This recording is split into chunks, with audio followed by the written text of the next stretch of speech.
Évangile de Jean, chapitre 10, les versets 22 jusqu'à la fin. On célébrait alors à Jérusalem la fête de la dédicace. C'était l'hiver.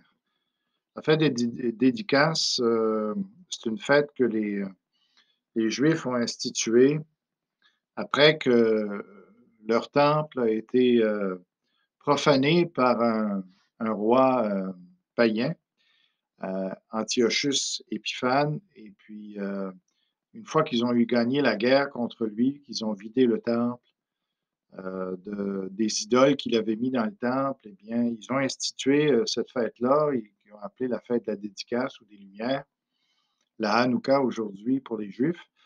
Et puis, pour justement noter que le temple était reconsacré à Dieu. Alors, c'était l'hiver, ça correspond, c'est une fête qui se fête autour du 19 ou 20 décembre de notre année à nous, mais il faut savoir que l'année juive est un peu décalée, mais en tout cas, c'est par rapport à nous, c'est au mois de décembre que ça correspond, donc on comprend qu'ils disent aussi que c'est l'hiver. Jésus marchait dans le temple sous le portique de Salomon, donc il y avait une muraille, donc puis au travers de la muraille, ben, il y avait des portes et des arches. Alors, une de celles-là s'appelait le portique de Salomon. Les Juifs l'entourèrent et lui dirent jusqu'à quand nous laisseras-tu dans l'incertitude? Si tu es le Messie, dis-le-nous franchement. Alors, ça faisait longtemps que Jésus le leur disait, mais ils ne voulaient pas le comprendre. Alors, c'est ça, c'est le problème était avec eux, n'était pas avec ce que Jésus disait. Jésus leur répondit, je vous l'ai dit et vous ne me croyez pas. Les œuvres que je fais au nom de mon Père témoignent en ma faveur. Donc, ça fait longtemps que ça avait été démontré qu'il était vraiment le Messie, le roi sauveur. Mais vous ne croyez pas parce que vous ne faites pas partie de mes brebis, comme je vous l'ai dit. Mais il faut savoir que humainement, on est tellement incrédule, tellement rebelle, qu'à moins que Dieu nous touche, on n'est pas capable même de venir à Dieu. On va toujours le rejeter parce qu'on est constitué d'une façon rebelle par notre nature là, humaine à cause du péché. Et c'est ça. Donc, il faut absolument que Dieu travaille dans notre vie pour qu'on vienne à lui. Et les brebis, ben, c'est les personnes justement que Dieu, dans lesquelles Dieu travaille pour les emmener à la foi, pour qu'ils soient aptes à se convertir et à venir à Jésus-Christ. Il dit après, il dit, mes brebis écoutent ma voix, oui, parce qu'ils sont touchés par Dieu. Je les connais et elles me suivent. Alors, toutes les brebis, tous ceux que Dieu touche vont nécessairement accepter Jésus-Christ comme leur sauveur. Alors, Dieu n'a pas voulu abandonner les hommes à leur sort incrédule, rebelle, mais d'une certaine manière, on peut même dire qu'il les force à venir à Jésus-Christ pour leur bien à eux. Mais il les force, c'est-à-dire il les convainc de venir à lui, de venir à Jésus-Christ. Et puis, ça, c'est vraiment une grâce qu'il fait aux hommes. Je leur donne la vie éternelle. Alors ça, c'est quand on accepte Jésus-Christ comme sauveur, il nous donne cette vie-là par le Saint-Esprit qui vient habiter en nous. Il y a une nouvelle vie qui est créée, mais une vie qui, lorsqu'on va mourir, eh bien, on va être dans la présence de Dieu pour l'éternité.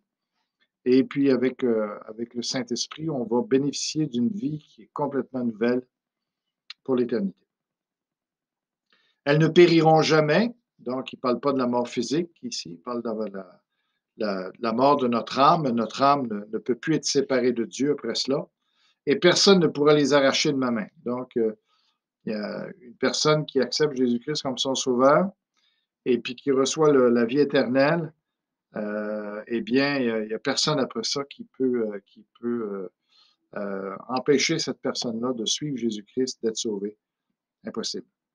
Mon Père qui me les a donnés est plus grand que tous et personne ne peut les arracher de mon Père. Donc, non seulement Jésus nous tient, mais Dieu nous tient dans sa main. Alors, c'est impossible qu'on s'écarte de lui après ça. Le Père et moi, nous sommes un, donc ils travaillent ensemble et ils sont unis dans la même pensée, même sentiment. Alors les Juifs prirent de nouveau des pierres pour le lapider parce que Jésus disait clairement qu'il était Dieu en faisant ça.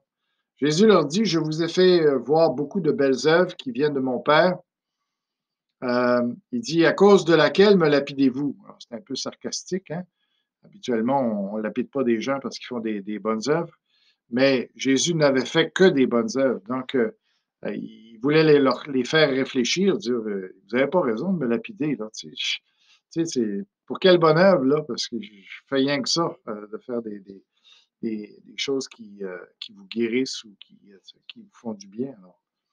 Les Juifs lui répondirent, ce n'est pas pour une belle œuvre que nous te lapidons. Euh, c'est ça, mais c'était le cas pareil parce que Jésus faisait que des bonnes choses. Mais pour un blasphème, parce que toi qui es un être humain, tu te fais Dieu. Donc, il avait vraiment compris ce que Jésus disait. Il disait, Jésus ne niait pas le fait qu'il se faisait Dieu, il se faisait le Fils de Dieu, donc il était à l'égal de son Père, puis il était comme son Père. Alors, il n'allait pas nier ça, c'était ça la vérité, mais eux autres n'étaient pas capables d'accepter ça. Qu'un homme puisse en même temps être Dieu, mais c'était leur problème, ce n'était pas le problème de Jésus. Jésus leur répondit, n'est-il pas écrit dans votre loi, j'ai dit, vous êtes des dieux, en parlant des êtres humains. On est fait à l'image de Dieu, donc ils n'avaient même pas réfléchi au fait que, dans un sens, les êtres humains pourraient dire qu'ils sont fils de Dieu aussi, parce qu'on est fait à l'image de Dieu. Ça fait que c'est pas si scandalisant que ça d'employer l'expression fils de Dieu. Mais Jésus va dire, lui, c'est sûr qu'il est plus que ça. Mais quand même, tu sais, je veux dire, ils auraient pu juste dire, ben oui, c'est vrai, puisqu'on est fait à l'image de Dieu, on peut bien dire qu'on est fils de Dieu. Oui, tu sais, ça fait que c'était eux qui avaient un problème même avec leur théologie. Ils n'allaient pas aller assez loin dans leur théologie. Alors, mais Jésus disait plus que ça le concernant. Puis ce qu'il dit ensuite, s'il est vrai que la parole de Dieu a appelé Dieu ceux à qui la parole de Dieu a été adressée, et si l'Écriture ne peut pas être annulée, donc puisque c'est la parole de Dieu, il n'y a rien qui peut, même si on a voulu détruire la Bible, il n'y a rien qui peut la détruire parce que c'est la parole de Dieu. Comment pouvez-vous dire à celui que le Père a consacré et envoyé dans le monde, tu blasphèmes? Et cela parce que j'ai affirmé, je suis le Fils de Dieu. Plus que n'importe qui, lui, il peut dire, je suis le Fils de Dieu parce que lui, il n'a pas simplement l'intelligence comme Dieu en a une, la volonté, les sentiments, une conscience du bien et du mal. Ça, c'est ce que l'homme a en, parallèlement à Dieu. Mais Jésus, lui, en plus de ça, il a tout ce que le Père a. Il est tout puissant, il est tout sagesse, il connaît toutes choses, etc. Il est présent partout. Il a tous les attributs de Dieu. Ça fait qu'il a le droit pleinement de dire qu'il est le Fils de Dieu. Si je ne fais pas les œuvres de mon Père, ne me croyez pas.